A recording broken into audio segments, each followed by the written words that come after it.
Hello everyone, welcome to spice and smile. आज आम गाँव गोटे देसी खाइबाटे बनैया जोटा कि पोई चिंगुड़ी घांट से मुझे परिया काटी नहीं आठ कड़े तेल देकी से कटा आलू कटा पोई आउ कि कखारू जह्नी बैगण देकी या भल भाव भाजी नवा या भल भाव गोल भाजी नौची लुण आउ हलदी ये आड करके भल भाव गोलैकी कवर करदेवी। ये आमर टे भाजी आसला ये किसी मसूर जाए आड करदेवी आ भल भाव गोले नेबी। ये सब टे रेडी आसला अल्प किसी पानी देकी आउ गोलैकी टाइम पे कवर करदेवी।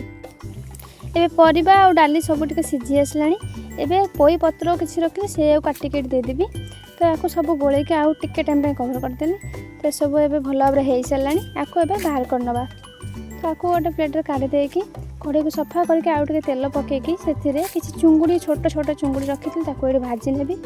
ये सब भल भाव भजा या काढ़ी नेबी। एबे से कड़े टे सोरष तेल पकईकी चीनी आउ दुटा सुखिला लंका पकईदेली। तापर सोरिष पकईकी ये सुखिला तेजपत्र दुटा कंचा लंका दुटा आउ किसी कटा पियाज काटिक पकईदेली। तापर छेचा रसुण छेचा अदा आउ किसी टमाटर प्यूरी रखी देदेली। तापर किसी गुंड बेसिक मसला देदेली। ये सब गोली सारा किसी कटा टमाटो देकी टिके पानी देकी भल भाव कषिकी टिके टाइम पे कवर करदेली। एबे मसला सब टिके रेडी हो आसला एबे एथिरे चुंगुड़ी गुड़िक देकी आउ भल भाव कषि नेबी। तापर सीझे रखिथिबा से परिया को ये दे देउची। एबे ये किसी काठ मसला बाटी रखिली देदेली आ भल भाव गलैदेली। एबे हमर पोई चिंगुड़ी घंटा रेडी हो गला।